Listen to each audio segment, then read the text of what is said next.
தேசத்தில் நீ ஆசீர்வாதமாயிருப்பாய், வேளையில் நீ ஆசீர்வாதமாயிருப்பாய். தேசத்தில் நீ ஆசீர்வாதமாயிருப்பாய், வேளையில் நீ ஆசீர்வாதமாயிருப்பாய். உன் வீட்டில் ஆகார குறைவில்லையே, தேவைகள் ஒன்றும் தடையில்லையே.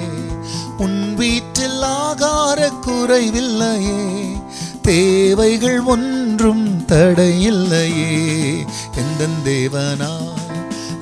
தேவனாய் நிச்சயம் நீ ஆசீர்வாதம் பெற்றுக்கொள்ளுவாய். கர்த்தருடைய பரிசுத்த நாமத்திற்கு மகிமை உண்டாவதாக. ஆண்டவராக இயேசு கிறிஸ்துவ நாமத்தில் வாழ்த்துக்கள். அன்பானவர்களே, இதோ இந்த நாளிலேயும் கர்த்தருடைய கட்டளையை, அவருடைய ஓய்வு நாளை கை கொண்டு நடக்கிறவர்களுக்கு தொடர போகிற ஆசீர்வாதங்களை தான் நம்ம பார்க்கிறோம். லேவியராகமம் 26ஆம் அதிகாரத்தில் 3-4 இந்த 2 வசனங்கள். நீங்கள் என் கட்டளையின்படி நடந்து என் கற்பனைகளை கை கொண்டு அவைகளின்படி செய்தால், நான் ஏற்ற காலத்தில் உங்களுக்கு மழையை பெய்ய பண்ணுவேன். பூமி தன் பலனையும் வெளியில் உள்ள மரங்கள் தங்கள் கனியையும் கொடுக்கும். அன்பானவர்களே, ஆண்டவருடைய வார்த்தையின்படி சிலை வழிபாட்டுக்கு போகாத, அடுத்து ஓய்வு நாள் அற்பமா விட்டுறாத. இது என் வார்த்தை.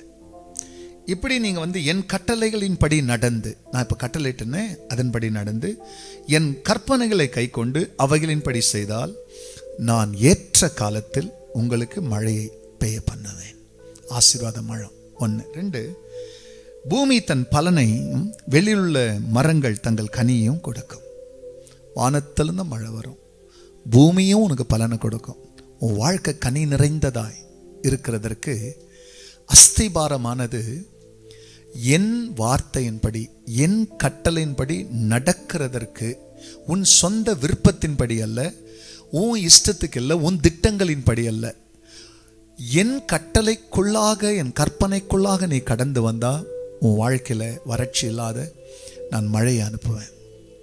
பூமி உனக்கு தன் பலனை மறைக்காது, அது கொடுக்கும். கனிவுள்ள ஒரு மரம், கனிவுள்ள ஒரு வாழ்க்கை. ஆண்டவர் இதை செய்வன் சொன்னார். அவர் சொன்னபடி, ஒரு வார்த்தையின்படி நடந்த மக்களுக்கு இந்த பூமியிலே தேவன் ஆசீர்வாதங்களை கொடுத்தார். வனாந்திரத்தில் நடந்து போறதுக்கு தகப்பனாகிய ஆபிரகாமுக்கு தேவன் வான் கூப்பிட்டார். நடந்து வந்தார். ஆனால் அவர் நடக்க நடக்க அவருடைய வனாந்தரத்தை மாற்றி பஞ்சங்கள் வந்தது, நெருக்கங்கள் வந்தது, பட்டினி பசி வந்தது.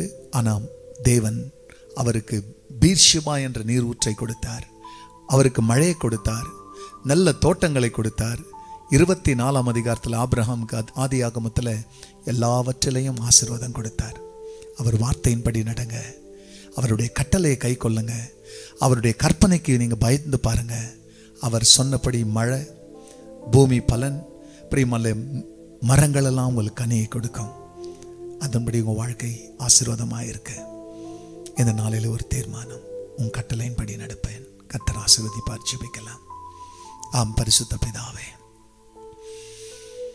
என் ஆசீர்வதி, என் ஆசீர்வதி, என் ஆசீர்வதின்னு சொல்லி கேட்கிற எத்தனையோ பேர் ஆசீர்வதிக்கிற வார்த்தையை விட்டுட்டு, கட்டளையை விட்டுட்டு ஜெபிக்கிறார்கள். பதில் இல்லாதனால் சோர்ந்து போகிறார்கள். ஆனால் வார்த்தையின்படி ஜெபிப்பார்களே ஆனால், வாழ்வார்களே ஆனால், மழை வரும், பூமி பலன் கொடுக்கும், மரங்கள் கனியை கொடுக்கும் என்று கர்த்தர் கொடுத்தீர். இப்போதைய வாழ்க்கையின் மேல் மழையும் பூமியின் பலனும் கனி நிறைந்த வாழ்க்கையும் இதை கேட்கிற மக்களுக்கு உண்டாகட்டும். ஆசீர்வதியும். எல்லா மகிமையும் கர்த்தர் நீரிடும். நல்மீட்பர் இயேசுவின் நாமத்தில் பிதாவே, ஆமென், ஆமென். எந்தன்